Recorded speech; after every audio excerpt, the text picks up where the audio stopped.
طيب بسم الله الرحمن الرحيم إن الحمد لله نحمده تعالى ونستعينه ونستغفره ونعوذ بالله من شرور أنفسنا ومن سيئات أعمالنا من يهده الله فلا مضل له ومن يضلل فلا هادي له وأشهد أن لا إله إلا الله وحده لا شريك له وأشهد أن محمدا عبده ورسوله وبعد أيها الإخوة والأخوات السلام عليكم ورحمة الله. Donc nous voici à notre deuxième rendez-vous par rapport aux piliers de la foi. Et donc on va revoir brièvement, comme je l'ai rappelé, je rappelle aux nouveaux qui sont rajoutés un petit peu avec nous, c'est que donc on donne juste dans ce petit rappel des pistes et on vous envoie, alhamdoulilah, comme d'habitude, vers nos librairies les plus connues dans le domaine de tout ce qui est les ouvrages qui sont bien structurés, comme par exemple la rue de la Limite, numéro 100, là où il y a Cheikh Mustafa Kassid Hafidahullah, pour donc voir un petit peu les choses beaucoup plus en détail. Parler donc de la foi aux livres qui ont été révélés par Allah subhanahu wa ta'ala. Wallah, ce sujet, Shabab, s'il y a déjà une belle leçon qui nous rappelle, c'est le fait qu'Allah subhanahu wa ta'ala est clément. Il est Ar-Rahman. Il est clément, subhanallah, avec tous ces êtres humains qu'il a mis sur terre. Et de quelle manière? C'est que quand Allah subhanahu wa ta'ala a mis sur terre donc, les êtres humains, il ne les a pas laissés sans règles, sans directive, c'est-à-dire juste on les dépose sur terre et puis ça s'arrête là. Là. Il a, au fur et à mesure du temps, choisi des personnes qui, lorsqu'ils ont été donc envoyés sur terre, ils se sont retrouvés avec un message à transmettre. Et ce message est justement rattaché au but premier pour lequel on est sur terre. C'est pour cela que lorsque on fait ces petits rappels, c'est que je considère les frères et les sœurs qui m'écoutent comme certains parents et comme des futurs parents. Donc lorsque vous allez essayer d'expliquer cela, c'est pour ça que je vous ai dit que, je le rappelle encore, que le but de ces mini-conférences sur les piliers de la foi, c'est d'essayer de donner en 1 heure, plus ou moins, un aperçu d'un sujet avec des règles assez simplifiées pour que tu sois capable d'expliquer cela le minimum, wallah, qui nous intéresse. Nos frères et sœurs, nos enfants, et si jamais un non-musulman vient te poser par exemple une question assez simple dans ce domaine-là, c'est de se dire qu'Allah subhanahu wa ta'ala, s'il nous a créés, c'est pour l'adorer. Donc, on sait qu'Allah subhanahu wa ta'ala a créé Adam alayhi salam, et puis ainsi de suite, et les progénitures sont venues l'une derrière l'autre. Et subhanallah, chaque fois, il a envoyé à certaines communautés qui va leur montrer justement comment est-ce qu'ils doivent adorer Allah subhanahu wa ta'ala. Et c'est pour ça dans la sourate 16, sourate les abeilles, verset 36, Allah subhanahu wa ta'ala nous dit وَلَقَدْ بَعَثْنَا فِي كُلِّ أُمَّةٍ رَسُولًا أَنْ يَعْبُدُوا اللَّهَ وَاجْتَنِبُوا الطَّاغُوتَ. C'est-à-dire dans chaque communauté, Allah subhanahu wa ta'ala a envoyé justement un prophète pour qu'il transmette un message bien défini, qui est lequel? أَنْ يَعْبُدُوا اللَّهَ, c'est-à-dire adorer Allah subhanahu wa ta'ala. Et Ijtanibu at-taghut, c'est-à-dire éloignez-vous du culte des idoles. At-taghut, kullu ma yu'badu min dunillah subhanahu wa ta'ala. Tout ce qui est adoré en dehors d'Allah subhanahu wa ta'ala est considéré comme taghut. Pas comme entre guillemets, certains jeunes des fois qui sont assez chauds et qui vont loin à la seconde, ils te disent les chefs d'État, taghut. Les taghut, ils te mettent ce mot-là aujourd'hui, quand on en parle sans science, ils le mettent à tout bout de champ. Dès que tu lui dis tel gouverneur ou tel ceci, non, ça c'est les taghut, c'est les ceci là. Il y a des termes techniques, il y a des termes subhanallah qui sont bien définis, et Allah subhanahu wa ta'ala a commencé donc depuis le temps des temps envoyés. Chaque fois, on a des prophètes au fur et à mesure qui ont reçu un message. Et la fois prochaine, Inch'Allah, on parlera justement de certains de ces prophètes. Là, on expliquera un petit peu leur rôle, pourquoi ils sont venus et ainsi de suite. Mais on vous dit que la croyance par rapport au livre fait qu'Allah subhanahu wa ta'ala a laissé ce message, mais nous, aujourd'hui, on n'a pas de détails. Nous, aujourd'hui, on n'a pas de détails. La seule chose qu'on a, c'est qu'on a une obligation d'accepter qu'il y a eu des livres. C'est pour ça qu'Allah subhanahu wa ta'ala, dans Surat al-Baqarah, Surat 2, verset 285, il nous dit Amana ar-rasoul bima unzila ilayhi min rabbih wal mu'minun kullun amana billahi wa malaikatihi wa kutubihi wa rusulihi la nufarriqu bayna ahadin min rusulihi wa qalu sami'na wa ata'na ghufranaka rabbana wa ilayka al-masir. C'est-à-dire qu'Allah subhanahu wa ta'ala nous montre que justement, que ce soit le prophète sallallahu alayhi wa sallam ou les croyants, eh bien, ils acceptent et ils savent et ils croient pleinement qu'Allah subhanahu wa ta'ala a révélé justement des livres et envoyé des prophètes. Et c'est une excuse. Pourquoi j'ai dit rahma d'Allah subhanahu wa ta'ala? Parce que on ne pourra pas trouver le jour du jugement dernier une excuse en disant qu'Allah subhanahu wa ta'ala ne nous a pas mis au courant. Et spécialement vous, par exemple, les musulmans, maintenant, ici, aujourd'hui, quand vous pensez peut-être à des communautés il y a 3000 ans, ou là, il y a 5000 ans, là, et de se dire, ouais, mais il y a 5000, il y a... Quand tu remontes, au fur et à mesure, dans la chronologie, et tu arrives par exemple à prophète Ibrahim, tu verras, il a reçu un message, il a transmis, et ainsi de suite. C'est-à-dire que Allah subhanahu wa ta'ala, lorsqu'on parle de adhab, de châtiment, de ceci, de cela, tous ces sujets qui des fois peuvent, entre guillemets, comme on dit, voilà, ils font peur, on te dit, ils sont là, pour te dire, Ya Abdallah, Ya Amatallah, est-ce que tu n'as pas été mis au courant? Est-ce que tu n'as pas été mis au courant? Et pour aller plus loin, pour dire, est-ce que tu penses que toi maintenant, tu vas avoir pitié et penser aux communautés qui sont venues il y a peut-être 2-3 000 ans, pensant qu'ils n'ont pas aussi été au courant que Allah subhanahu wa ta'ala leur a demandé de l'adorer d'une certaine manière, et ils ont été mis au courant. Et c'est pour cela que même le prophète sallallahu alayhi wa sallam, dans le hadith authentique rapporté par Muslim, il rappelle justement qu'est-ce que l'iman. Et il le dit, l'iman an tu'mina billahi wa malaikatihi wa kutubihi wa rusulihi wal yawmil akhir wa an tu'mina bil qadari khayrihi wa sharrihi. Wa tu'mina bil qadari khayrihi wa sharrihi, c'est-à-dire le destin.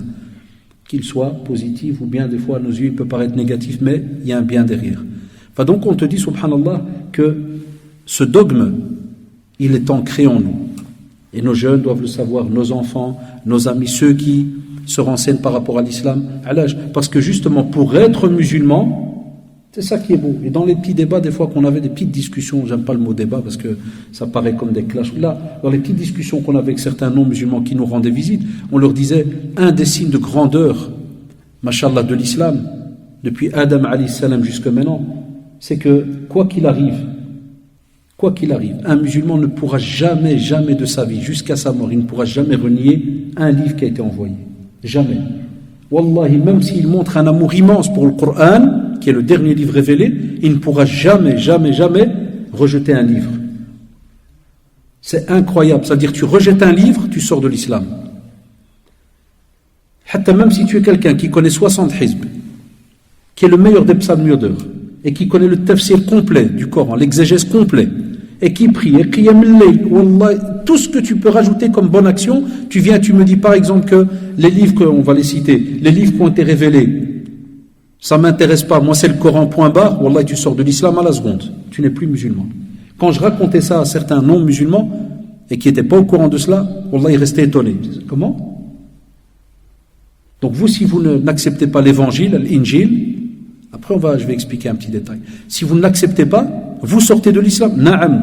Parce que le prophète sallallahu alayhi wa sallam, et Allah subhanahu wa ta'ala dans surat Baqarah, comme on l'a rappelé, Amana ar-rasoul bima unzila ilayhi min rabbih, et dans le hadith al-iman an tu'mina billahi wa malaikatihi wa kutubihi. Donc c'est quoi l'iman? La foi.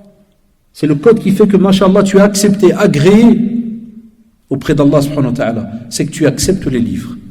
Et là, Allah yarda alaykum ya shabab, ça sous-entend que si jamais quelqu'un rabaisse un des livres saints, un des livres révélés, il sort de l'islam. Alors on a une question qui se pose. C'est que nous d'abord aujourd'hui, donc je vais citer les livres, mais nous aujourd'hui, on entend et on sait qu'il y a eu par exemple des fois des choses qui ont été alternées, qui ont été touchées, kada, des fois même, comme on dit, comme on les appelle, les grandes religions le reconnaissent, on sait que inna ad-dina 'inda Allah l'islam, c'est-à-dire la religion depuis Adam alayhi salam, depuis qu'il y a cette révélation, c'est l'islam, cette religion de soumission à Allah subhanahu wa ta'ala. C'est-à-dire pour nous, Jésus, Isa alayhi salam était musulman, Moussa, Moïse alayhi salam était musulman, et ainsi de suite, parce qu'on parle d'une révélation. Eh bien on te dit à Shabab, même si, on te dirait oui, ça a été alterné, même si entre chrétiens, catholiques, vous savez, toutes les tendances qu'il y a, les obédiences qu'il y a, même protestants, c'est pas pour rien qu'ils ont protesté, ceci, cela, et que l'un ne va pas accepter le livre de l'autre, et que même si toi, en regardant cela de loin, tu as entre guillemets des preuves qu'il y a eu, voilà, qu'il y a eu des falsifications, bien que certains auraient touché ceci, ou certains auraient touché cela, on entend un tas de choses. Nous on sait, dans notre dogme, que beaucoup de choses ne sont plus sur leur base première lorsqu'ils ont été révélés. Et bien même comme ça, nos savants sont unanimes, que tu ne pourras même aujourd'hui jamais insulter un livre révélé qui se trouve par exemple chez les chrétiens ou chez les juifs ou autres, par rapport aux livres qui sont révélés, qui sont reconnus donc chez nous en tant que musulmans. Même si, alhamdoulilah, toi, tu as ta foi et tu as ta conviction sur le fait que, par exemple, l'Injil, l'évangile qui a été révélé au temps de Isa alayhi salam, c'est plus le même texte qu'il y a aujourd'hui, ça c'est dans notre foi, nous. Tu ne vas pas insulter le chrétien. Jamais. Et le prophète ne l'a pas fait. Et je soulève cela pourquoi ? Parce qu'il m'arrive des fois, subhanallah, d'avoir certains profs, comme dernièrement, un prof de religion catholique, qui donne dans une école, par exemple, ça arrive, peut donner dans une école communale, ou à l'école vous avez religion islamique, vous avez religion orthodoxe, vous connaissez le système à l'école. Et il donne par exemple cours dans une école catholique. Et dans l'école catholique, il arrive qu'il y a des élèves musulmans qui sont inscrits. J'invente un genre école Sainte-Marie, école ceci, école cela, école catholique, du réseau catholique, et il y a des musulmans pour différentes raisons, par exemple voilà, ils sont inscrits là. Donc ils n'ont pas cours de religion islamique, mais ils ont cours de quoi ? Cours de religion catholique. Et qu'est-ce qu'il fait l'élève ? Il passe 1 an à se battre avec le prof de religion. Et il passe 1 an à essayer de le casser, de le rabaisser, de lui insulter son livre, non, chez nous, à chaque fois il va lui dire chez nous. Ça c'est ce que me rapportent des fois des profs catholiques que je connais, parce qu'on est collègues, on travaille, ils me le disent, mais monsieur, je sais, vous avez votre foi, vous avez votre manière de voir les choses. Et il me dit, et je sais, comme il m'a dit un dernier, il me dit, je sais que nous, on a une vision vis-à-vis de vous, et vous avez une vision vis-à-vis de nous. Ça, on le sait dans le monde des croyants. Mais il me dit, mais pourquoi ils insultent le livre ? C'est notre livre. Ça, c'est un dilemme incroyable. C'est même, subhanallah, dans le comportement, quelque chose de très compliqué. Et va voir comment est-ce que ce jeune a grandi au fur et à mesure jusqu'à arriver à un âge où il est capable d'insulter. Et je m'excuse parce que maintenant on est à la mosquée, plus après d'autres personnes vont écouter ce petit rappel, mais d'autres parce que je dois rester poli parce que le prof il sort des noms, il sort des mots. Tout on me dit que votre évangile c'est de là, 3 petits points. Parce que la vraie n'existe plus, et la vraie kada, même en tant que musulman, dans ton comportement à toi, est-ce qu'il est mis dans un verset que tu dois insulter les livres qui existent maintenant ? Même si Allah subhanahu wa ta'ala, alhamdulillah, t'a donné des informations par rapport à l'Injil, par rapport à Tawrat, par rapport à Zabur, par rapport au Suhuf, comme on va le voir, na'am. Mais est-ce que toi tu vas insulter les livres ? Là. Ça c'est déjà un premier point très très important. Deuxième point, même au temps du prophète sallallahu alayhi wa sallam, on entendait parler des fois de certaines histoires que rapportaient par exemple les rabbins juifs. On appelle Israéliyat. Et je résume tous ces cours. Alors des fois, chaque sujet peut être un cours de 2-3 heures s'il fallait. Mais donc, on a des Israéliyat. Eh bien, on nous a appris toujours que, par exemple, tu vas entendre, on va te dire, voilà, que les rabbins disaient qu'au temps de Moussa alayhi salam, il y a eu ça. On te dit, tant que ça ne contredit pas la religion, tant que ça ne contredit pas notre dogme, tu entends l'info, ça fait. Tu entends l'info, et puis ça.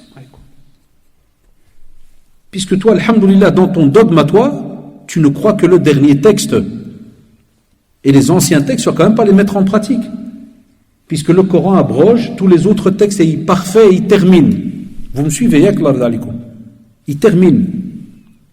Donc pourquoi, de nouveau, certains élèves sont en mode stress ? Ou certains jeunes qui travaillent dans certains boulots et puis qu'il y a des débats qui se lancent entre eux et entre certains amis. Que dès qu'ils arrivent à la discussion sur les livres, ça part en débza. Direct. Et vous avez remarqué là où, subhanallah, le comportement va très loin, la bassesse, chacun va essayer de trouver quelque chose. Alors, et je m'excuse, je vois ça dans certains forums. Oui, allez voir dans l'évangile, à telle et telle page, ils disent que Jésus, il a dit ça, alayhi salam, regardez la honte. Et après, tu as alors directement un chrétien, juste après, il répond, oui, mais dans votre Coran, page, kada, sourate, et frappez, faites, et ils sont là. Et on joue avec quoi? Avec la parole de qui? D'Allah subhanahu wa ta'ala. Le Coran n'a pas été révélé pour être une balle de ping-pong entre nous et les autres. On vient, on transmet un message, mais on reste dans le respect. Et spécialement quand je parle avec nos frères et sœurs, spécialement quand tu n'as pas ce qu'on appelle de grandes connaissances, même dans les livres qu'il y a autour de toi, n'insulte pas. Et même si tu aurais des connaissances, est-ce que tu vas insulter? Là. Donc si tu avais des grandes connaissances, tu n'aurais pas insulté. Tu n'as pas de grandes connaissances, n'insulte pas. Donc dans les deux, subhanallah, tu es muhassal, tu es bloqué. Donc qu'est-ce qui reste? Comme il arrivait au temps du prophète, sallallahu alayhi wa sallam, il a eu des discussions avec des rabbins, il a eu des discussions avec des chrétiens, il entendait ce qu'ils disaient. Et puis après, il leur disait, voilà la parole d'Allah subhanahu wa ta'ala. Voilà ce que mon Seigneur a dit. Et troisièmement, rien ne nous interdit, parce qu'il y a beaucoup de fatawa dans le domaine, il y a beaucoup de discussions, il y a eu des divergences même, rien ne nous interdit, spécialement nous, les Shabab qui vivons maintenant ici en Europe, spécialement nous, rien ne nous interdit, des fois sur Internet, d'aller voir, tiens, et spécialement comme, mashallah, ta aqida, elle est bien claire, elle est bien structurée, mais que tu as des fois l'occasion de débattre ou de discuter avec quelqu'un, par exemple, qui est juif, chrétien, ou bien orthodoxe ou autre, d'aller des fois lire, voir un peu qu'est-ce qui se raconte. Qu'est-ce qui se raconte? Et va arriver un jour, vous allez voir. Je sais qu'il y a toujours certains frères ou sœurs, c'est des fermés du cerveau, ils veulent rien savoir. Dis non mon frère, on a assez avec le Coran, j'ai jamais dit qu'on n'a pas assez. Mais je te donne un simple exemple, regardez pourquoi il est bien d'aller lire. Par exemple, une des choses que j'ai gardées, subhanallah, c'est que ma maternelle, ma primaire, je l'ai fait à l'école des frères, l'école catholique. Donc c'était les curés qui nous donnaient cours, comme on disait. À l'école Saint-Rémy, l'école Saint-Joseph. Donc j'ai fait l'école des garçons et on se enlève à l'école des filles. C'est juste que certains, ils ont la mémoire courte, ils croient que ça n'a jamais existé, mais c'était ici en Belgique, donc c'était pas chez nous à Tanger, parce que je suis né ici. Et donc on avait l'école des frères. Et donc on étudiait, c'était comme ça. Je peux vous répéter, notre Père qui est aux cieux, votre nom soit sanctifié, votre règne vienne, Mohim. Les textes sont encore par cœur alors qu'on les a étudiés à 40 ans, imagine-toi, quand on avait des 5-6 ans. C'est-à-dire que le cerveau, comment il capte. Mais, au même moment, on étudiait notre Coran, notre livre, le dernier livre révélé. Et puis, subhanallah, pendant qu'on discutait, donc, quand je suis arrivé à un certain âge avec certains chrétiens, tu as la sourate Maryam, c'est juste ou pas? Sourate Marie. Et un jour, je reçois donc un groupe de chrétiens au centre islamique, d'un certain âge, et puis un d'entre eux, il me dit, vous les Arabes, regardez, vous les Arabes, vous êtes contre les Juifs, vous êtes contre tout ce qui n'est pas musulman, et vous êtes, et il commence. C'était une rencontre ouverte, et je laisse toujours se vider. Mais très catégorique, subhanallah al-adim, direct, antisémite, anticadente. Donc, même la compréhension des mots, la personne ne les a pas. Il a terminé, je lui dis, c'est ce que vous pensez? Dina, ouais. J'ai dit, mon Coran, tu l'as étudié? Ou bien c'est juste ce que tu entends à gauche, à droite, ou bien peut-être est tombé sur un ignorant qui était en mode insulte et qui t'a peut-être rabaissé, ou bien tu as peut-être ouvert le Coran n'importe comment une page, et que tu as cru que, c'est pour ça que je dis toujours aux jeunes, on ne donne pas comme ça un Coran à quelqu'un qui s'y connaît pas. Jamais, c'est une grosse erreur. Il y a des frères, des sœurs qui donnent, j'ai un ami qui s'intéresse au Coran, il lui donne direct un Coran. Non, il ne pourra pas comprendre, il tombera sur certains versets, il ne va pas comprendre qu'il y avait une situation bien précise par rapport à ce verset-là. Il ne pourra pas comprendre. Il va peut-être même être choqué. Enfin, je continue avec cette personne, puis je lui dis donc nous, par exemple Jésus, et je lui ai posé à Jésus, par exemple même pour alayhi salam, pour beaucoup, est-ce qu'il était quoi? Arabe? De quelle obédience? Maryam alayhi salam, même Marie, de quelle obédience? Est-ce qu'il n'y a pas une communauté juive autour? Est-ce qu'on n'entend pas parler de... Puis alors il me regarde comme ça, puis je prends un Coran, je lui ouvre. Donc il y avait Surat Maryam, le français en face, il y avait écrit Marie, puis je lui montre. Je dis, qu'est-ce qu'il y a écrit? Marie, puis il me regarde. Il me dit, c'est quel livre ça? Je dis, ça c'est un Coran. Oh, c'est pas possible. Je dis, ouais, c'est pas possible. Tu crois que je vends des... Je dis, voilà, je monte la couverture, il voit Coran. Je dis, voilà. Puis je prends le micro, je lui donne, parce que je parle avec eux avec un micro, parce que la salle de Merkez était très grande, elle est grande, et je dis, vas-y. Est-ce que vous pouvez lire en français? Je vous assure, Mskin, instantanément, le pauvre, il bégayait. Il était touché, il me l'a dit après. Il m'a dit, votre Coran parle de Jésus, de Isa alayhi salam et de Marie de cette manière-là.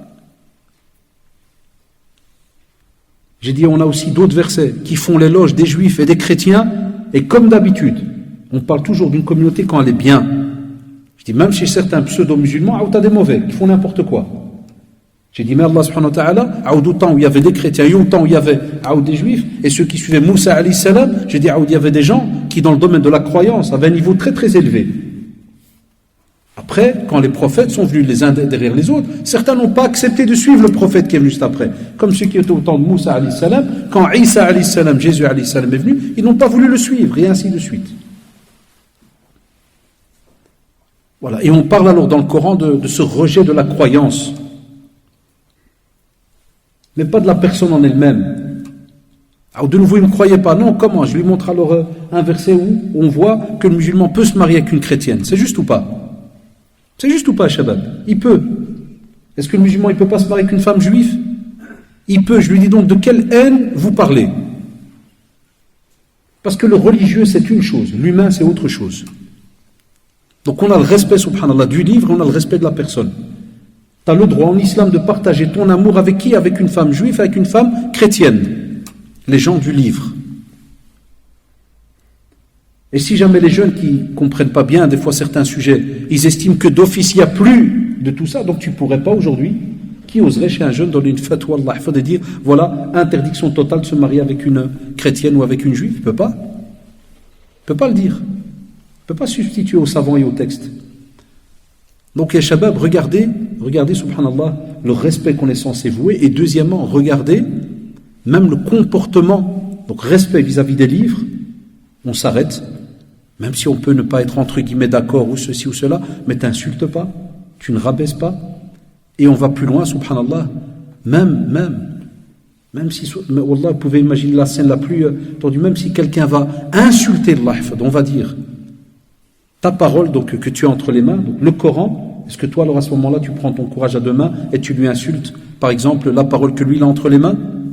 Sincèrement, est-ce qu'on a ça nous dans notre comportement? Là, à un point où on nous demande même de ne pas continuer dans une discussion qui ferait que celui qui est en face va insulter notre Seigneur. On te l'interdit. Tu sais que si tu continues dans le débat avec quelqu'un et vous êtes en train de parler de religion, tu sens qu'il va commencer, il va insulter Allah subhanahu wa ta'ala et son prophète, tu arrêtes la discussion, le débat. C'est incroyable. Donc ça c'est des points qu'on ne doit pas sous-estimer.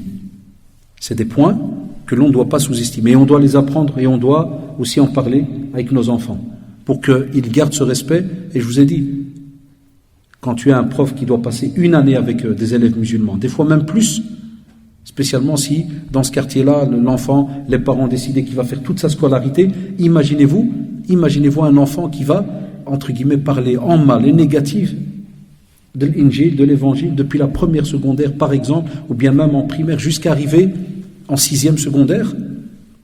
Ou si on a des parents qui ne connaissent pas les préceptes, qui vont chaque fois dire non, ça c'est je reste poli, hein. Vous savez bien qu'il y en a qui emploient d'autres mots. Non, ça c'est des bêtises. Non, tu vois le texte là que vous avez, ça c'est de là que... Non. Et l'enfant qui répète ça après, Allah subhanahu wa ta'ala, on le voit même dans le Coran. Même lorsque des chrétiens venaient poser des questions, des juifs venaient et poser des questions, et subhanallah, Allah subhanahu wa ta'ala envoyait la révélation et le prophète sallam répondait. Il n'insultait pas, il répondait. Alors par rapport aux livres qui ont été donc révélés, on a donc les plus connus comme on le retrouve dans le Coran, on a donc les feuillets d'Abraham, d'Ibrahim alayhi salam et de Moïse, Moussa alayhi salam. comme il est mis donc dans le Coran, dans Surat Al-A'la, Surat 87, verset 18, Suhufi Ibrahima wa Moussa. C'est habitué à entendre spécialement le vendredi, Surat Al-A'la. Donc, Suhufi Ibrahima wa Moussa. On a aussi eu la révélation des psaumes, Az-Zabour. Donc, on a dans le Coran Suhuf Ibrahim wa Moussa, alayhi salam. On a Az-Zabour qui a été révélé à David, alayhi salam. Et on verra les prophètes la fois prochaine, Inch'Allah, si on le fait binillah, Inch'Allah. Donc, Daoud, alayhi salam, a reçu Az-Zabour. Tout ça, on doit l'enseigner à nos enfants. Ils doivent être au courant qu'Allah subhanahu wa ta'ala a parlé aux communautés avant nous. Et ils doivent aussi être au courant que certains noms, alhamdoulilah, sont des noms de prophètes chez nous. Et j'oublierai jamais une fois, subhanallah, pour te dire, c'est dommage. Il ne faut pas être gêné de le dire. Quand je dis pas être gêné, il faut des fois avouer. C'est que certains jeunes ne lisent pas, ne sont pas au courant. Et un des profs que je vous ai dit, catholique, à qui je discute très très souvent, un jour il vient, il me dit monsieur, subhanallah, il est très ouvert, hein. Allah, il est beaucoup sur l'islam et tout. Allah aide. Allah, il est beaucoup sur l'islam. Il me dit, écoutez bien, j'ai dit aux élèves, vous avez un prophète qui s'appelle David, c'est dans votre croyance. Arafti, ils l'ont shakaf, hein. Ils l'ont rendu fou. Qu'est-ce que tu racontes? Il n'y a pas de David chez nous. Comme si dans l'inconscient du petit jeune, dans sa tête, si ce n'est pas un prophète avec un nom directement de l'arabe, il n'est même pas au courant sur les noms et leur origine et ainsi de suite. Hein. S'il n'y a pas un nom arabe, vous diriez une blague derrière. Quel David? Daoud alayhi salam, qu'on le traduit, donc dans les autres communautés, c'est David. Et Allah subhanahu wa ta'ala dans la sourate Al-Isra, la sourate donc 17 verset 55, il dit wa atayna Daouda zabura, c'est-à-dire on a donné à Daoud az-Zabour, c'est-à-dire les psaumes. Et Allah subhanahu wa ta'ala a aussi envoyé donc la Torah, at-Tawrat. Et Allah subhanahu wa ta'ala rappelle, regardez par rapport au respect subhanallah de ces livres dans la sourate Al-Ma'ida, la table de service, sourate 5 verset 44, dit inna anzalna at-Tawrata fiha hudan wa noura, hudan wa nour, c'est-à-dire al-huda wa nour, c'est-à-dire on a la guidance et la lumière. Ça veut dire c'est une guidance subhanallah et une lumière. Qui ça? La Torah, at-Tawrat. Subhanallah. Fiha hudan wa nour. Ça veut dire que lorsque Allah subhanahu wa ta'ala a envoyé au moment de Moussa alayhi salam at-Tawrat jusqu'à ce qu'on arrive à la période de Isa alayhi salam, donc c'est quand même toute une période, eh bien subhanallah, ce livre, il est dans notre croyance à nous, il est ancré dans notre cœur et on vous dit que c'est une guidance, c'est une lumière pour toute une communauté. Après, de nouveau, chaque communauté, qu'est-ce qu'elle a fait avec son livre? Chaque communauté et les responsables religieux, de par le temps, après le temps, au fur et à mesure, les siècles sont passés, qu'est-ce qu'ils ont fait avec leur livre? C'est eux qui sont responsables entre Allah subhanahu wa ta'ala. Mais pour nous, dès qu'on dit à Tawrat, pour nous, c'est un livre qui a été révélé à Moussa alayhi salam, et c'est un livre immense. Comme pour Az-Zabour, les psaumes, comme pour Suhuf d'Ibrahim ou bien de Moussa alayhi salam jami'an, ya shabab. Aussi Al-Injil, l'évangile, qui a été donc révélé à Jésus, Isa, alayhi salam. Et c'est pour cela que Allah subhanahu wa ta'ala, donc dans la sourate aussi, de nouveau la table servie, donc dans le verset 46, Lima bayna yadayhi min at-Tawrat wa ataynahu al-Injil. Aoud la même chose. Fihi, qu'est-ce qu'il y a dedans? Hudan et subhanallah wa nour. Et le shabab, de nouveau, vous avez remarqué, hein, le but premier de tous ces livres qui ont été envoyés, jusqu'à arriver même pour le Coran, la même chose. C'est toujours, subhanallah, les livres qui ont été révélés sont toujours là pour être une lumière pour le croyant sur terre, pour savoir comment se diriger. C'est une guidance, c'est un mode d'emploi. C'est pour ça qu'on n'a pas été créé de manière vraiment comme ça, on nous dépose et puis au revoir. Abadan. Mais nous avons délaissé le Coran, comme vous le remarquez, on va le voir après. Donc pour l'Injil, la même chose. On sait très bien qu'il y a différentes parties, il y a aujourd'hui il y a différentes appellations. On sait même qu'au sein même, entre guillemets, de cette grande famille de chrétiens, il y en a qui reconnaissent tel livre, d'autres qui ne reconnaissent pas ceci, cela. Ça, de nouveau, comme s'il vous plaît, ça c'est entre eux. Ça c'est entre cette famille. Amma nous, dans notre foi, nous, c'est qu'on sait qu'Allah subhanahu wa ta'ala, lorsqu'il a envoyé Isa alayhi salam, il lui a donné un message, Al-Injil. Et on respecte Al-Injil. Et alhamdoulilah, on ne va pas le mettre en pratique, puisqu'on met donc le dernier message. Ça, on est clair, on est unanime là-dessus. Et donc, ni on insulte, ni on rabaisse. Même s'il discute avec un prof chrétien ou un ami chrétien ou ceci qui te parle de tel et tel sujet, chez nous, il y a ça, chez nous, voilà, c'est une information comme une autre. Puisqu'alhamdoulilah, ta foi à toi, elle est basée sur le dernier message, donc qui est Al-Qur'an. Comme dit Allah subhanahu wa ta'ala aussi dans Surat Yusuf, dernier livre Al-Qur'an, Inna anzalnahu Qur'anan Arabiyyan, la'allakum ta'qiloun. Allah subhanahu wa ta'ala a envoyé ce Coran, mais on sait que c'est une parole universelle. Parce que, subhanallah, les savants, ils ont dit, certains ouvrages, certaines paroles qui ont été révélées, elles l'ont été pour des communautés bien précises. Il y a aussi des messagers qui ont été envoyés pour des communautés bien précises, qui fait qu'au même moment, d'autres communautés n'avaient pas ce message spécialement. Quand on parle de tel qawm, de tel, subhanallah, peuple qui a reçu tel et tel envoyé, qui s'est occupé spécialement d'eux, et qu'au même moment, les autres étaient encore attachés, par exemple, à un autre message qui était plutôt pour toute une communauté, bien plus large. Eh bien, on te dit, subhanallah, pour le Coran, le dernier des livres qui a abrogé tout ce qui est venu avant, est là pour justement, subhanallah, parfaire. Quand on dit abroger, attention, c'est pas pour, comme vous le savez, par exemple, prenez le cas du jeûne. On le voit. Ça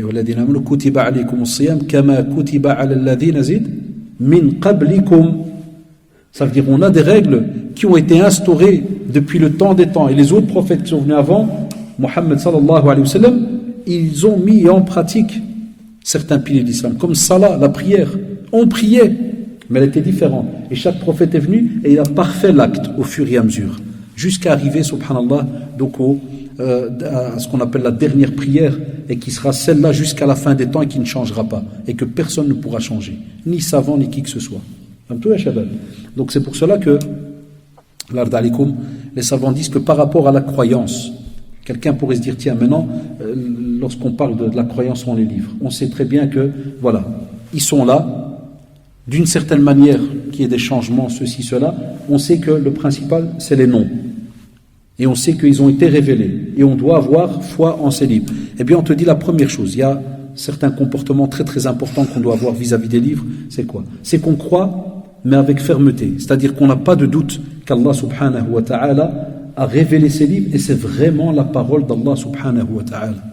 Quand on te dit qu'il a révélé l'Injil, c'est vraiment la parole d'Allah subhanahu wa ta'ala. Qu'il a révélé At-Tawrat, c'est vraiment la parole d'Allah subhanahu wa ta'ala. Et que tu ne pourras dire cela que pour les livres qui ont été révélés dans le Coran. Le reste, Allahu a'lam. Un exemple, il y a, les savants subhanallah te disent qu'il y a certains hadiths que l'on retrouve et qui te disent que par exemple Moussa alayhi salam aurait reçu tel livre, et dans tel livre il y a plus de 100 chapitres, et dans tel chapitre il y a ceci. Ce sont tous des hadiths qui sont mawdou'. Ils sont faibles, ils sont faux, certains même inventés. On n'a pas de détails. Il ne reste plus pour nous en tant que musulmans, on n'a pas donc les détails de certains livres. Donc on dit Allahu a'lam, mais on les suit, on les met en pratique. C'est-à-dire par rapport aux livres que nous on a entre nos mains, c'est-à-dire le Coran. Eux ils mettent en pratique comme ils veulent. Qu'est-ce qu'on a dit? Ça c'est leur vie à eux. C'est leur dogme, c'est leur manière de fonctionner.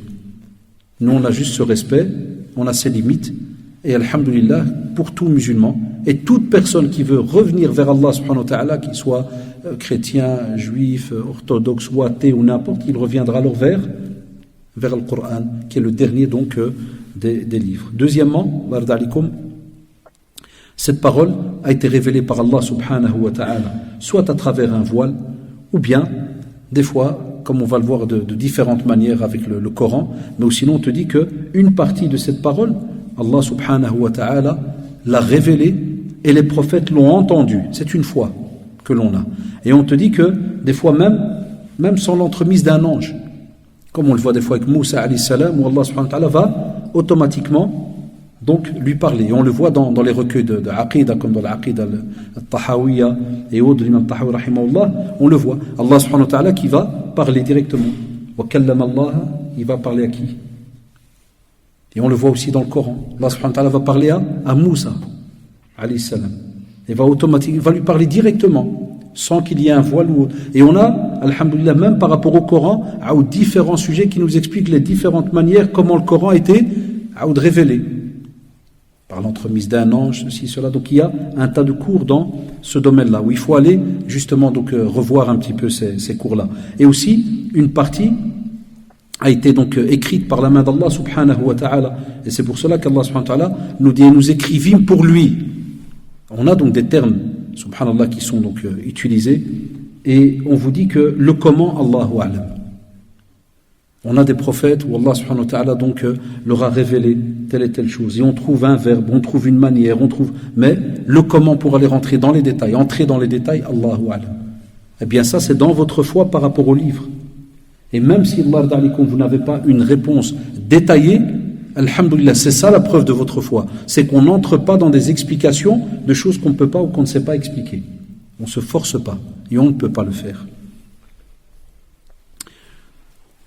Aussi, la foi que l'on a, elle ne portera que sur les livres. C'est-à-dire que si jamais il arrive que quelqu'un te dise « mais voilà, le livre il est là.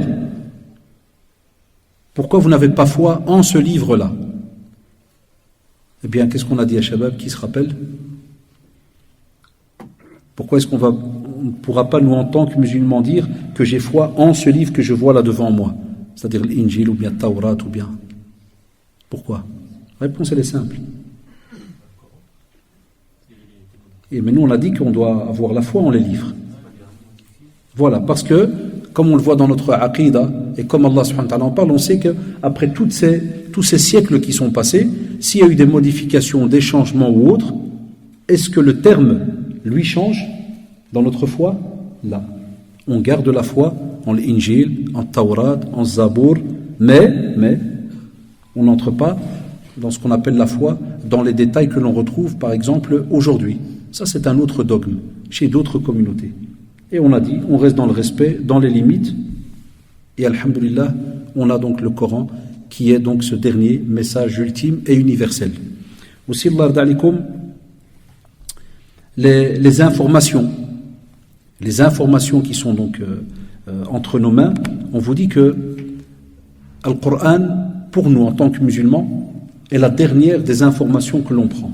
C'est-à-dire qu'Allah subhanahu wa ta'ala, lorsqu'il a parlé à Muhammad sallallahu alayhi wa sallam, les informations que l'on a reçues, même par rapport aux autres communautés, c'est ces informations-là qui priment par rapport aux informations antérieures. Et on a dit que si jamais quelqu'un nous apporte une information sur quelque chose qui aurait eu lieu, par exemple, au temps de Moussa alayhi salam, on prend ça comme une information, entre guillemets, comme une simple information, sans plus, tant qu'elle ne contredit pas l'aqidah, donc le dogme, ou bien une information que le prophète sallallahu alayhi wa sallam a donnée. Parce que l'information qui prime, c'est celle que le prophète sallallahu alayhi wa sallam a donnée à Shabab. D'accord? Ça c'est important, Allah d'alikum aussi. Et Allah subhanahu wa ta'ala, lorsqu'il a envoyé donc le Coran, il ne nous a pas laissé, Allah d'alikum, de nouveau sans aucun comportement vis-à-vis donc de ce Coran. Et c'est pour cela que pour nous en tant que musulmans, c'est notre foi, mais de nouveau Allah d'alikum, c'est pas pour aller casser un prof dans des discussions à l'école ou commencer à essayer de le rabaisser ou ceci ou cela. Nous on a des situations bien claires dans notre tête et on n'a pas besoin, je le dis toujours aux jeunes, on n'a pas besoin d'aller vers le clash. T'as pas besoin de montrer un comportement rabaissant ou ceci ou cela. Là, on sait très bien qu'Allah subhanahu wa ta'ala nous l'a rappelé. Inna nahnu nazzalna adh-dhikra wa inna lahu lahafidhun. Le Coran révélé par Allah subhanahu wa ta'ala est protégé et restera protégé jusqu'à la fin des temps. Et subhanallah, ce qui est beau, il est connu par cœur dans la poitrine de beaucoup de musulmans. Et pas que de milliers, pas que de centaines de milliers. Et vous l'entendez de nos mashaykh, hafidahumullah, de nos imams, quand ils viennent faire la prière, comme vous le verrez aussi de nouveau tout à l'heure, il est par cœur. Quelqu'un qui dirait Alhamdulillahi, à la seconde on l'arrête. Direct, tu vas entendre subhanallah, des corrections, et regardez depuis quand? Depuis plus de 1400 ans. Par cœur. Même subhanallah, par cœur, même chez des petits-enfants, des fois de 6 ans, comme vous le voyez dans certaines vidéos et autres, certains concours du Coran, et ainsi de suite. On sait qu'on a donc, alhamdoulilah, cette miza, on sait qu'on a cette spécificité qui est entre nos mains, qui est incroyable, et qui a fait que certains sont revenus, alhamdoulilah, vers l'islam, en disant c'est incroyable. Autant d'années, autant de personnes qui le connaissent par cœur. Et que même n'importe qui viendrait, même s'il a la plus belle voix au monde, il changerait une lettre, sauf l'ard alikum, c'est une parenthèse, quand on s'y connaît dans les règles de tajwid, dans les qira'at, d'accord? Ça veut dire il ne faut pas, comme il se passait avec Cheikh Al-Muddin Hafidahullah, quand les premières années, quand il est venu du Maroc, on était encore nous des petits gamins, quand on priait derrière lui, dès qu'il changeait, il faisait une autre qira'a, vous savez qu'il y a les 7 lectures, les 10, et puis après il y a, ouais, mais c'est toute une science, et que il arrive que par exemple il va changer une lettre ou une prononciation parce que c'est dans une qira'a bien définie, comme par exemple Sirata, Zerata. Maintenant les jeunes ils commencent un peu à lire là-dedans, et il va changer une lettre, t'entendais certains derrière qui corrigeaient. Il va dire Zerata, ils vont dire non, Sirata, quelqu'un il corrige. Et on entendait même certains qui disaient purée, c'est pas lui le fameux Cheikh Mouddin, il sait pas lire. Ils n'étaient pas au courant qu'il y a des qira'at, qu'il y a des manières de psalmodier le Coran et autres. Donc c'est étudié. Et c'est tout des sciences, subhanallah, bien structurées. Et on a même des chaînes de transmission qui remontent jusqu'au prophète, sallallahu alayhi wa sallam. On a des mashayikh aujourd'hui qui ont des chaînes de transmission, des tesquettes qui remontent, ils ont un sanad jusqu'au prophète, sallallahu alayhi wa sallam. Regardez quelle structure par rapport au Coran. Et c'est pour cela que Allah subhanahu wa ta'ala l'a révélé pendant plus de 23 ans. Le prophète Asma était 13 ans à la Mecque et 10 ans à Médine, pendant 23 ans. Et en général, tout ce qui était avant les hijra est mécois, tout ce qui était après les hijra est médinois, même si des fois on peut avoir certains versets qui peuvent être mélangés dans certaines sourates par rapport au mécois, médinois, mais donc il y a des règles dans les sciences du Coran, et vous allez retrouver, subhanallah, des versets qui vont être révélés d'après des circonstances, d'après un événement. Yas'alunaka, tu vas trouver soit al-fal ou le butin et ainsi de suite. Ils te posent des questions. Ça veut dire qu'il y avait soit des musulmans, soit des chrétiens ou des juifs qui venaient, qui posaient des questions. Et Allah subhanahu wa ta'ala révélait et disait au prophète sallallahu alayhi wa sallam, voilà ce qu'il y a à dire, ya Muhammad sallallahu alayhi wa sallam. Et donc, vous allez voir, il y a des sourates qui sont rattachées à un événement. Il y a des sourates qui sont rattachées à un événement, mais qui sont un rappel. Comme par exemple, Alam tara kayfa fa'ala rabbuka bi ashabil fil, surat al-fil. Et on va te parler d'un événement, mais pas tout simplement pour parler d'un éléphant point barre. Là, il y a de nouveau tout un raisonnement derrière. Il y a toute une éthique, le pourquoi du comment. Enfin, subhanallah, donc il y a 23 ans, mashallah, plus de 23 ans. Alors qu'on sait très bien qu'Allah subhanahu wa ta'ala aurait pu le révéler directement, mais il a été révélé munajjaman, c'est-à-dire chapitre par chapitre, étape par étape, pour qu'il ne soit pas aussi lourd, qu'il soit compris, qu'il soit mis en pratique au fur et à mesure. Parce qu'on arrive dans une communauté, comme vous le savez dans la péninsule arabique, une communauté d'Arabes qui était loin, des fois dans le comportement. Même entre eux, dans le comportement de l'homme, vis-à-vis de la femme, même vis-à-vis du riche, le riche vis-à-vis du pauvre, le riche vis-à-vis de l'esclave. Ils étaient dans une... il y avait des masaïb, il y avait des choses incroyables. Le verset que la plupart des jeunes, et le sujet que la plupart des jeunes ont déjà entendu étudier. On prenait l'enfant parce que donc petit bébé, fille, hop, son enterre vivant. Parce qu'on voulait les garçons pour qu'ils soient capables de combattre, d'être présents avec leurs parents, ceci, cela, pour travailler les champs, virgule. Tu vois. Et Allah subhanahu wa ta'ala qui corrige cette communauté au fur et à mesure.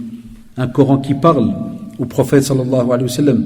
Un comportement, mashallah, un Coran afwan qui éduque le prophète sallallahu alayhi wa sallam. Avec surat Abasa wa Tawalla, on parle de qui? Le prophète sallallahu alayhi wa sallam. Abasa, il s'est renfrogné, il s'est retourné. Abdullah ibn Maktoum radiyallahu anhu qui vient, il veut discuter avec le prophète, il veut poser une question. Et on a des grands de Quraysh qui sont là, le prophète sallallahu alayhi wa sallam, il voudrait que tout le monde entre dans ce chemin, subhanallah, qui est un chemin de réussite sur terre et dans l'au-delà. Mais on a le compagnon qui le tire, qui est aveugle, qui le tire, qui veut lui parler. Et le prophète sallallahu alayhi wa sallam, il sent qu'il va peut-être gagner avec ce groupe-là, et c'est pas qu'il va avoir un comportement comme certains qui veulent attaquer le Coran par rapport à cela, ou notre prophète par rapport à cela. Certains, des fois non-musulmans, qui se disent spécialistes du Coran et autres, ça c'est la plus grande blague que tu peux encore entendre aujourd'hui, et ils vont te dire, mais regardez, même votre prophète, ceci, cela, le prophète sallallahu alayhi wa sallam, par amour, voudrait que ce message arrive pour tout le monde, même vis-à-vis du non-musulman. Et on a une révélation. Allah subhanahu wa ta'ala donc va faire comprendre que voilà, pour ce comportement-là, ceux-là, tu les laisses, tu t'occupes d'abord de ce compagnon, parce qu'il se peut qu'il veut se purifier, qu'il va apprendre quelque chose qui va, subhanallah, lui faire un rappel qu'Adam à eux, si jamais ils ne veulent pas suivre, on n'a pas besoin d'eux. Vous savez très bien que tu entres dans l'islam ou tu sors de l'islam, entre guillemets, ça ne va pas changer dans le royaume d'Allah subhanahu wa ta'ala quelque chose. C'est un bien que tu te fais à toi-même. C'est pour ça que dans certains pays, j'ai toujours trouvé ça pas très bien, et même mes amis reconvertis que je connais, et j'en ai dans la famille, parce que j'ai une belle-mère, j'ai un beau-fils reconverti, ils nous le disent très souvent. Il y a des pays où ils exagèrent dès que quelqu'un entre dans l'islam. Plein de fêtes, de ceci, de ça. Non, c'est un bien qui s'est fait. C'est un bien qui s'est fait à lui-même, ce qu'il. Et tu dis au contraire, des fois je suis triste par rapport à tout le temps que j'ai perdu. Donc regarde, subhanallah, le Coran, comment est-ce qu'il a fonctionné? C'est toute une science, ya shabab. Est-ce qu'on y est attaché? Est-ce qu'on va étudier toutes ces sciences, le Coran, apprendre les causes de la révélation de certains versets? Que veulent dire ces versets? Le Coran, c'est un livre avec lequel on vit, c'est un guide, on prie avec, il nous parle. On te dit aussi, subhanallah, qu'Allah subhanahu wa ta'ala a fait en sorte que ce message, quand il nous l'a donné, c'est que normalement, on est censé le mettre en pratique. Fattabi'uh, on nous demande justement de le suivre, de mettre en pratique ce Coran. Et le problème, les shabab, vous le remarquez vous-même aujourd'hui. Beaucoup de jeunes se disent musulmans. Il n'y a pas de souci jusque-là. Mais musulmans de quelle manière? De quel style? De quelle catégorie? Comment? Parce qu'on a différentes sortes, comme vous le remarquez. Et c'est pour cela qu'il nous est demandé de s'accrocher à ce livre. Il nous est demandé de le mettre en pratique, c'est-à-dire que ce qu'on va trouver comme message, où Allah subhanahu wa ta'ala nous interpelle et nous demande de faire ou de mettre en pratique telle et telle chose, le musulman fait tout son possible pour arriver à mettre en pratique cela. Mais de nouveau, avec les explications données par les savants, avec les conditions requises, même si c'est une parenthèse, mais on le rappellera chaque fois parce que vous savez très bien que ça va très très loin, même lorsqu'on parle du jihad, fi sabilillah, on sait que c'est une aqida chez nous, c'est un acte pieux. C'est un acte qu'aucun musulman ne peut rejeter. Si jamais quelqu'un te dit non, mon frère, mais non, en 2016, il n'y a pas de. Le mot c'est fini, il faut même le retirer du Coran ou ceci ou cela, c'est du kufr. Ça, c'est une aqida, on le sait, mais il y a des conditions. Tu ne te réveilles pas, moulem le matin, du jihad. Non, il y a des conditions. C'est une ibada.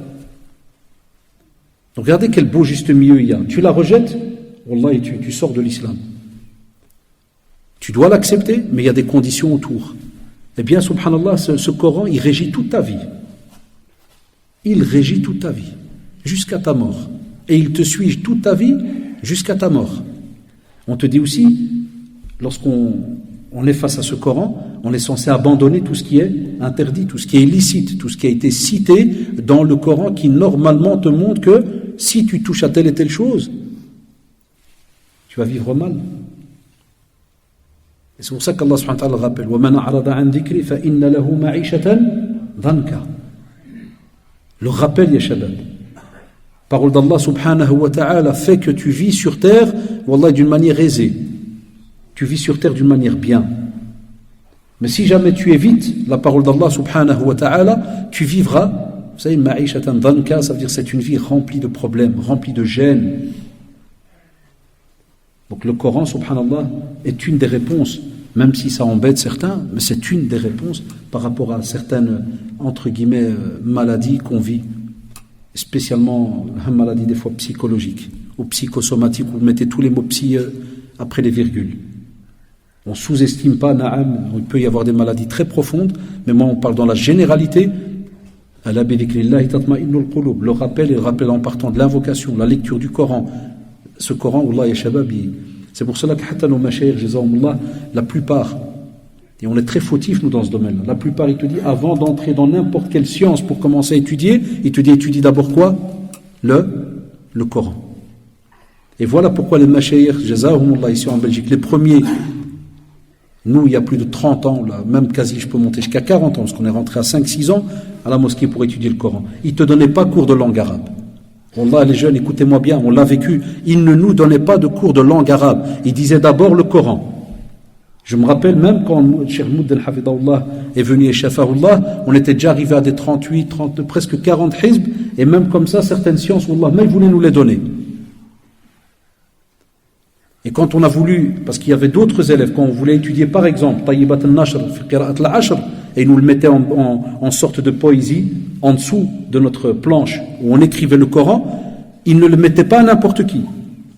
Jusqu'à ce que tu arrives à un certain niveau. Enfin, regardez, ya Shabab, regardez tout ce qu'il y a autour avant que quelqu'un puisse comme ça parler et faire n'importe quoi donc avec ce Coran. C'est pour cela qu'il nous est aussi demandé de le méditer.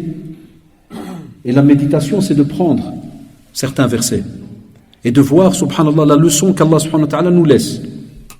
Quand on voit wa min ayatihi, il y a plusieurs versets qui se répètent. Parmi ces signes, et tu vas trouver inna fi dhalika la ayati liqaumin yatafakkarun.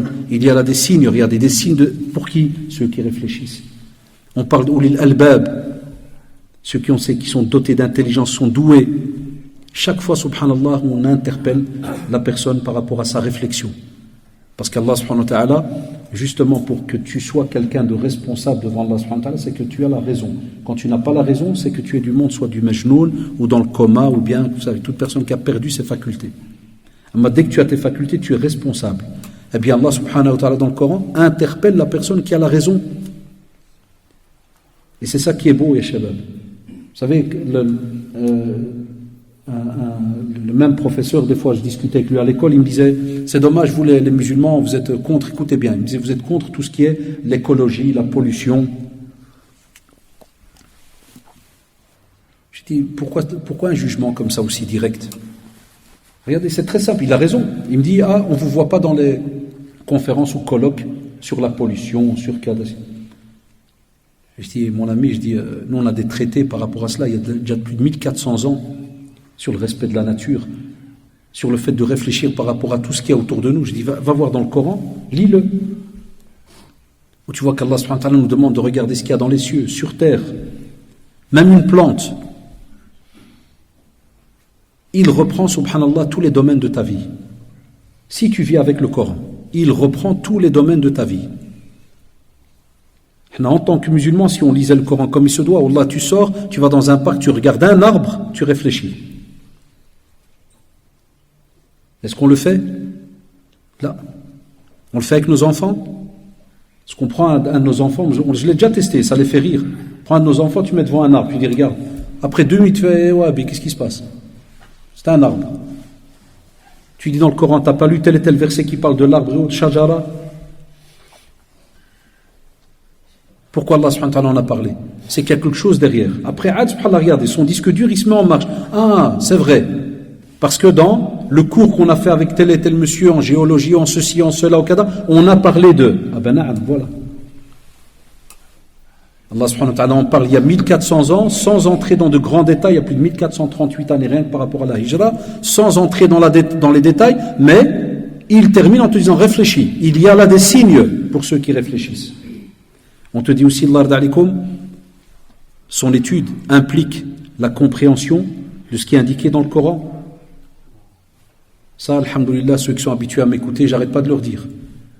On ne peut plus continuer pendant des années à prier sans comprendre qu'est-ce qui se dit. Nos mashayikh hafidahumullah, et je parle spécialement ici à Al-Amal, et je le dis wallah du fond du cœur. On a des imams, même ceux qui remplacent des fois quand l'imam n'est pas là, très belle lecture, ils choisissent tous les passages sont beaux, hein, mais il y a des passages qui te rappellent la mort, la rencontre d'Allah subhanahu wa ta'ala, mais, wallah, des fois je termine la prière, et Rabbi Shah, j'ai mal au cœur parce que je me dis, il y a peut-être une bonne trentaine de jeunes qui sont peut-être là en train de prier, mais ils ne comprennent pas ce qui vient d'être dit. Parce que le choix des versets, spécialement les imams qui sont bien formés, ils ne choisissent pas n'importe quel. Des fois, ils voient la situation. Hein, des fois, par exemple, il y a la Syrie, on entend les épreuves, bombardement, la mort. Des fois, ce jour-là, l'imam va choisir, subhanallah, des versets qui parlent de l'épreuve. Et nous, on vient Allahu Akbar, on monte, on descend, mais le cœur, il est déconnecté. On ne sait pas ce qu'il raconte. Des fois, tu as des jeunes, ils disent, purée, machallah, l'imam, là, oh, tu sais comment il lit? Parce que le son, il est... Ouais, mais est-ce que tu as compris ce qu'il a dit? Non, je ne parle pas l'arabe. Et comme ça, pendant 20 ans, 30 ans, il y en a même qui ont, à l'heure où je vous parle, il y en a qui ont 60 ans, et wallah, mais ils comprennent ce que l'imam il dit. Et ils récitent des sourates, ils ne les comprennent pas.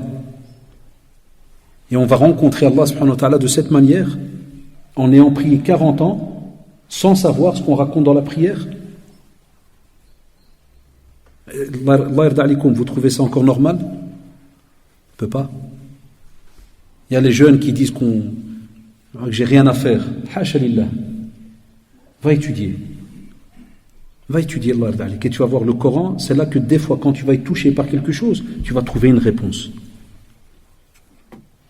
Dernièrement, j'ai un frère, et encore quand je suis venu dans la voiture avec le frère qui m'a déposé, je parlais avec un frère qui avait des mashakil mskin, qu'Allah subhanahu wa ta'ala l'aide, et après, mskin, regardez, je lui ai à peine dit, on discute, après j'ai dû parler en privé, je lui ai à peine dit, inna ma'al usri yusra. Inna ma'al usri yusra. Parce qu'avant qu'il m'appelle, je l'avais vu d'abord en journée, il ne voulait pas accepter qu'il n'est pas bien, qu'il doit se reposer mskin et tout. Je lui ai dit en journée, je dirais, inna ma'al usri yusra. Regarde, il me dit, subhanallah, il me dit, wallah, j'y ai pas pensé. Je connais par cœur. Tous les petits jeunes connaissent inna ma'al usri yusra, inna ma'al usri yusra. C'est un ta'kid. Il m'a dit, j'ai pas pensé à ça. Parce que de nouveau, même quand tu le comprends, le Coran, tu dois vivre avec. C'est ce que le walidin, nos parents, et vous les parents qui sont ici les jeunes, c'est ce que vous êtes censés faire avec vos enfants.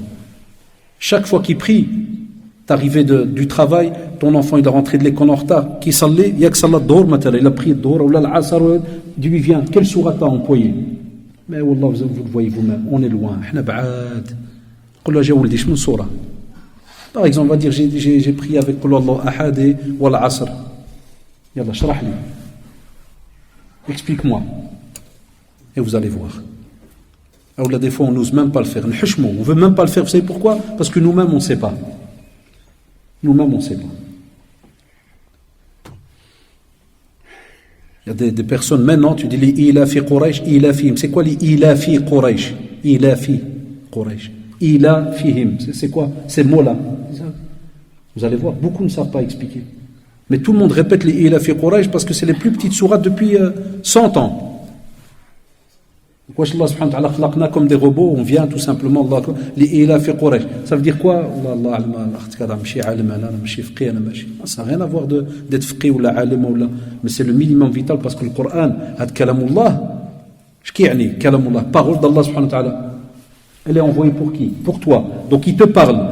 واش ما كنحشموش ان الله سبحانه وتعالى كيهضر معنا il nous parle et nous بحال اللي كنقولوا له يا الله ما تكلمش معنا ما كنفهمكش je te comprends pas. Est-ce que quelqu'un oserait dire ça? بالله عليكم شي واحد يستطيع يقول هذه الهضره هذه؟ مستحيل تقول اعوذ بالله. لكن c'est ce qu'on fait. Aussi on te dit subhanallah, le Coran c'est aussi le transmettre. Et là, de nouveau, c'est pas facile. Il faut le connaître. Comme je disais tout à l'heure, pour inna ma'al usri yusra, tu peux le trouver, par exemple, dans le domaine, par exemple, de quelque chose qui est muharram, qui est interdit. Et tu lui dis, chouf, Allah subhanahu wa ta'ala a dit que. Parce que des fois, il y a des gens, si tu lui dis, moi, je te demande de ne pas faire cet acte qui est haram, il va peut-être pas t'écouter. Mais dès que tu lui dis, chouf, Allah subhanahu wa ta'ala, dans telle sourate, il a dit que. Déjà, ça calme un peu. Wallah, ça calme. Mais nous, on n'a pas l'argumentation. Des fois, il arrive qu'on dit haram, point. Mais ni on connaît le hadith, ou bien on ne connaît pas le verset qui pourrait argumenter cela. Aussi, on te dit, lorsque tu dis respecter le Coran, c'est aussi le défendre. De nouveau, le défendre, il faut le connaître et le mettre en pratique. C'est pour ça que certains mashayikh contemporains d'aujourd'hui te disent, même si certains insultent le Coran, Wallah, même si on remonte chez le fou là qui avait écrit, vous vous rappelez de Salman Rushdie et compagnie, qui avait écrit sur les versets sataniques et je ne sais quoi. Où sont les musulmans qui écrivent directement et qui reprennent soi-disant les insultes ou je ne sais quoi, mais ils reprennent cela avec des versets coraniques. Verset par verset, tu détailles. Mais le problème, on doit vivre, ça n'est rien avec le Coran. Et c'est pour ça que, subhanallah, Aïcha radhiyallahu anha, elle disait cela par rapport au prophète sallallahu alayhi wa sallam. Tu veux voir le Coran, tu vois le prophète sallallahu alayhi wa sallam. Ou Sahaba ridwanullah alayhim ou la même chose. Ils ont compris que tout passait par le Coran. Et c'est pour cela qu'on le voit, subhanallah, le prophète sallallahu alayhi wa sallam, daïman, il recevait une révélation, donc il y a le wahi, et c'est comme si on prend par exemple 10 versets, on transmet, il les étudie d'abord par cœur, et puis il met en pratique. Et puis on passe à un autre groupe de versets. On les étudie, on les comprend, on met en pratique, et on avance. Si on faisait ça, avec nos enfants, avec nos amis, des petites halaqat, en famille, je serais content même si vous étudiez par cœur une sourate par an, avec explication, avec mise en pratique, même une par an, même ça on ne le fait plus. Le Coran, mahjour, kul saraha. Ou bien on a des Corans comme ici déposés sur des armoires et on en a un à la maison parce qu'il appartenait à Jiddo quand il était le Hajj en 1910. Et il ne faut pas le toucher. Parce que ce Coran, Al-Qdim, il est ancien. Alors là, on l'a acheté cher parce qu'il y a des dorures. Il est un peu mdahab, il est un peu... Là, le Coran n'a jamais été une décoration, et shabab. Un vrai Coran à la maison, c'est celui où les pages, toi au bord, ils sont presque noirs. Tellement tes doigts, ils ont tourné les pages. Ça, c'est un vrai Coran. Un Coran, des fois, il m'arrive, je le fais quand j'avais le temps. Quand on m'invitait et que j'allais chez certains frères et que je vois l'étagère, je vois le Coran, dès que je le prends, je le vois biad, jdid. Ou comme dans le Sahaba, le Waraqat, ce Coran, vous l'utilisez quand? Il a l'air neuf, vous l'avez acheté quand? Il dit non, ça fait 15 ans qu'on l'a, mon père, il a été l'Umrah. Quoi? Ça, c'est normalement la vie du musulman avec le Coran. Et aussi, lorsqu'on parle du Coran, c'est aussi faire tout son possible, pour que de génération en génération, il ne soit pas perdu. Ça, c'est le mot de la fin, l'ardalikum avant l'adhan, c'est que de génération en génération, il ne soit pas perdu. Et pour cela, il faut absolument, il y a les jeunes, les futurs parents que vous êtes ici, si vous ne faites pas un programme maintenant, d'apprentissage du Coran, et je vous ai dit, même sur Internet, tu l'as en phonétique, tu as, subhanallah, des logiciels, des programmes gratuits, même sur téléphone, pour que tu récites verset après verset. Que tu sois dans le bus, dans la voiture, que tu sois à l'autoroute, où tu veux. Wallah, tout ça est gratuit. Il y a les jeunes qui m'entendent. Vous n'avez aucune excuse à Allah subhanahu wa ta'ala. C'est des programmes gratuits. Et ils sont sur vos téléphones. Le jour où tu te maries, la même chose. Tu répètes ça avec ton épouse. Les sœurs qui m'entendent, ils répètent avec leur mari. L'autre jour sur Facebook, je crois que vous l'avez peut-être vu, ils ont mis une vidéo, subhanallah, de Wahl al-Hajj fil blad. Minimum, ils doivent avoir, je crois, 70 ou 80 sana. Qui l'a vu? Où tu vois que le Hajj, il est un peu couché, مسكين qui raja le Coran. والحجة تبارك الله واحد المصحف كبير مفتوح وهي كتفتيلو الله أكبر. Et ils racontent, ils disent que les deux حفظين le Coran. الراجل qui رجع والمرأة كتفتيلو. حجة كبار في السن والله il est très âgé. Ça c'est une vraie famille musulmane. Amma des heures passées devant la télévision, ça il y a personne qui calcule. Quand tu restes devant la télévision 3 heures, يوم القيامة تسأل ولا لا? Et quand tu demandes, ouais, un verset, tout le monde commence à te regarder bizarrement. Alors, voilà la réalité de soi-disant, l'iman qu'on a, la foi qu'on a vis-à-vis de Kalamullah, qui est donc le Coran. Donc, Allah d'alikum et shabab, faites votre possible, faites un programme journalier, ne lâchez pas, tous les jours. Moi, le Coran, jamais je le lâche, même si tu es en vacances, où tu veux. C'est ce que nous on fait, jazakumullah, beaucoup de jeunes parmi vous ici. Même quand on part en vacances. Moi, il y a des jeunes imams, vous me dites, quand je parle le maghrib, voilà, je vais en vacances, c'est vrai, je ne lis pas le Coran. La vie d'un musulman, c'est tous les jours. Ou sinon, qu'est-ce qui va se passer? Et ça, c'est pour le walidin, parce que قليل اللي كنتلاقاو مع الوالدين إذا في العشية شنو غادي يوقع؟ غادي يوقع بأن ولادنا ما يقدروش لا يصليو التراويح ولا تجبروا مساجد في بروكسل باقي عندهم أئمة حافظين 60 حزب. وعاد كنت خدام في المركز الإسلامي 15 سنة وأنا خدام كنت في المركز. آخر السنوات اللي خدمت فيها والله كانوا بعض المساجد في الجهة مثلا باستوني، عرفتوا الجهة لوكسمبور، كانوا كيعيطوا لنا كيقولوا لنا سي رشيد واش كاين الإمام للتراويح؟ كنقولوا لهم ما عندناش. عرفتي اش كانوا كيعملوا في رمضان؟ كيشدوا وكيقولوا لي كنطلعوا 50 كيلومتر باش نصليو التراويح. كيقول لي لأن في القرية ديالنا ما عندنا حتى شي واحد حافظ القرآن. وعقلوا على الكلام هذا. هذا يجي واحد الوقت ولادنا ما كاينش الحفاظ القرآن. والآن هي بدات تحفيظ القرآن في المساجد نقاص، ما بقاش تقريبا، فئة قليلة مرة، فما بالكم واحد الجيلة ولا جوج، والأمور ماشية بسرعة أنتم عارفين. فلدى الوالدين الله يجزيكم بخير تسمعوا مثلا كاين مسجد كيدرس القرآن سجلوا ولادكم، والله ولو يمشي يقرا ساعتين في اللغة العربية وطلب المسؤول قول له ماشي شغل نخلص يتذكر بعد سوايع، أنا خصني جوج يمشي يحفظ فيهم القرآن. أولا الوالدين ديالنا ما عمره فكروا بلي غادي يجي واحد الوقت القرآن غادي يضيع، والأغلبية الشباب الآن ما بقاوش كيحفظوا القرآن. أنا كنقريهم في المدرسة عندي 140 طالب ما كيحفظوش إلا من رحم الله. والشيخ معنا مسكين والسي تريميني والشيخ حفظي مسكين وعارف كيحفظوا القرآن. الشباب دائما فئة قليلة، صح ولا لا شيخ؟ دائما فئة قليلة. الله يجزيكم بخير. سبحانك اللهم وبحمدك نشهد أن لا إله إلا أنت أستغفرك وأتوب إليك. سبحان ربك رب العزة عما يصفون وسلام على المرسلين والحمد لله رب العالمين. وبارك الله فيكم وسمحوا لنا على النصيحة. الله يجزيكم بخير والسلام عليكم ورحمة الله.